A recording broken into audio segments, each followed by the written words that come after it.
Welcome back, this is James Kelly. This article is called New Heroes in the DevOps Saga, DevSecOps and DevNetOps. Before we begin, I'll just give a quick thank you to DevOps.com for publishing this article first. And as always, I have put a pointer to that and this podcast on my LinkedIn. Thanks very much for sharing and liking it and following me if you want more of this stuff. All right, away we go. New heroes in the DevOps Saga, DevSecOps and DevNetOps. The evolution of DevOps is by no means done, but it's safe to say that there's enough agreement and acceptance to declare it a hero. DevOps has helped glorify IT to the point where it's no longer preventing business, nor a provider, nor a partner of the business. Often, IT is the business, or its vanguard for competitive disruption and differentiation, at least. Splintering the success of this portmanteau hero, we now hear more and more of two trusty sidekicks. You know what they are, DevSecOps and DevNetOps. Lesser understood in their adolescence, these tots are still frequently misunderstood, are still forming their identities, and still need a lot of development if they're to enter the IT Hall of Fame like their forerunner. Just as the terms look, DevSecOps and DevNetOps are often assumed to be about wrapping DevOps principles around security and networking. Operators hope to assuage technical debt and drudgery by automating in proficiency and resiliency. For networking, I've covered how there's a lot more to that than coding. But to be sure, these sidekicks certainly espouse operators learning how to develop, while DevOps was equally, if not more, about developers learning to operate. The shift left, SecDevOps and NetDevOps. As if it wasn't hard enough to tell what DevSecOps and DevNetOps want to be when they grow up, we've gone and given them alter egos. SecDevOps, also known as rugged DevOps, and NetDevOps. Think about them exactly as the words look. It's about the shift to the left. Left of what? Well, traditional DevOps practices, they focus on business-specific applications development. The development timeline is known as concept to cache. And with all the superpowers of DevOps, we try to reduce our enemy, the lead time and repeatable processes between code and cache. Security and building infrastructure, like networks, were supporting tasks, not revenue generating, nor competitive advantages.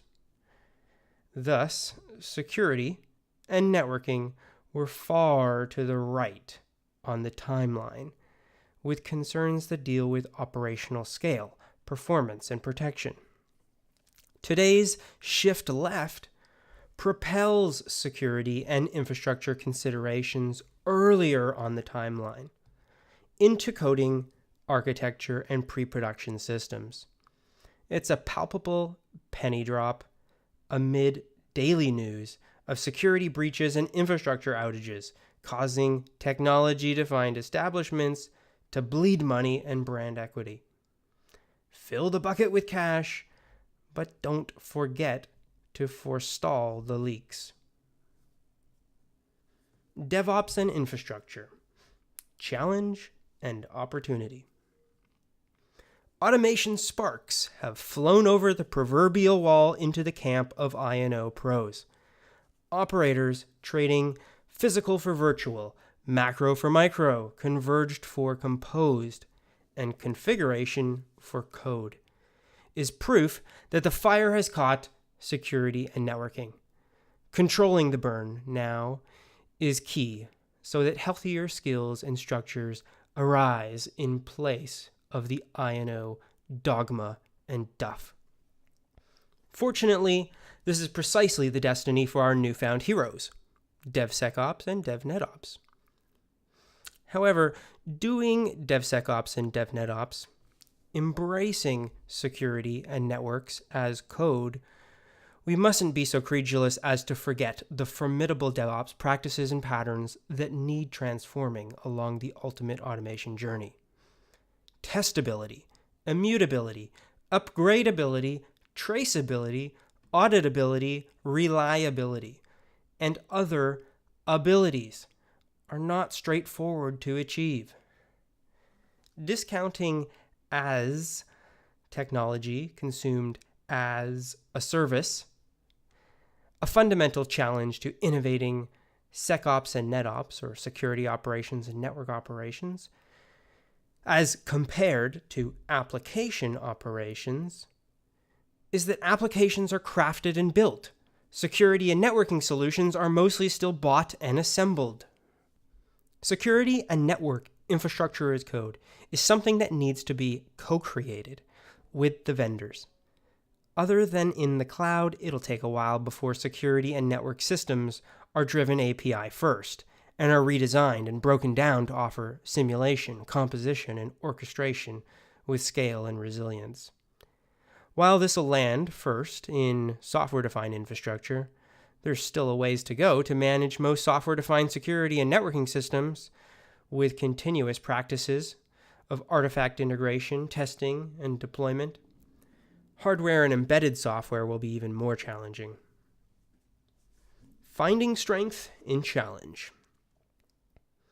So on one hand, DevOps is evolving with security and networking, shifting left.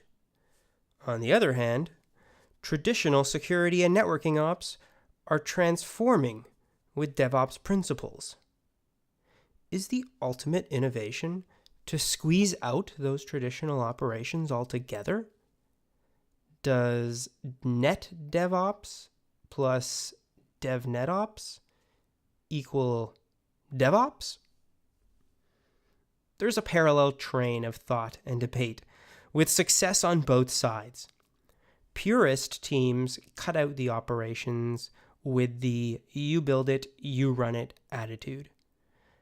Other companies like Google have dedicated operations specialist teams of SREs, site reliability engineers. While the SRE reporting structure is isolated, SRE jobs are very integrated with that of the development teams. It's easy to imagine the purist approach, subsuming security and networking, into DevOps practices, but only if we assume the presence of cloud infrastructure and services as a platform.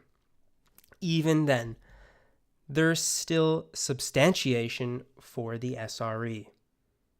I've put lots of interesting links in that paragraph for those of you that are listening, not reading.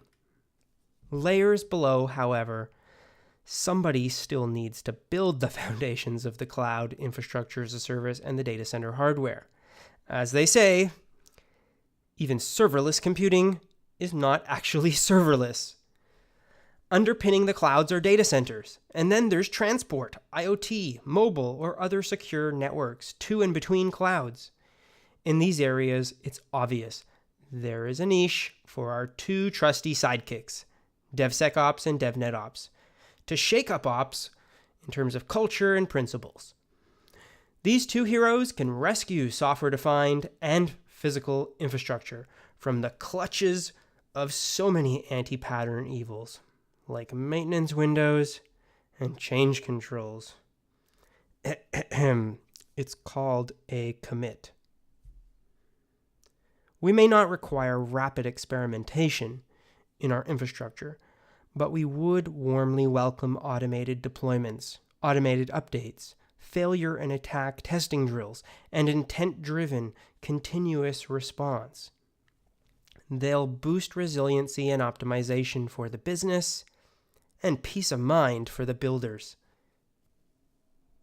teams operating security, networks, and especially clouds need to honor and elevate DevSecOps and DevNetOps so that on the journey now afoot, our teams and our new heroes may realize their potential. That's it for this article. This was James Kelly reading my article from DevOps.com called New Heroes in the DevOps Saga, DevSecOps and DevNetOps. Hey, thanks again for tuning in. Again, follow me, like, or share on LinkedIn.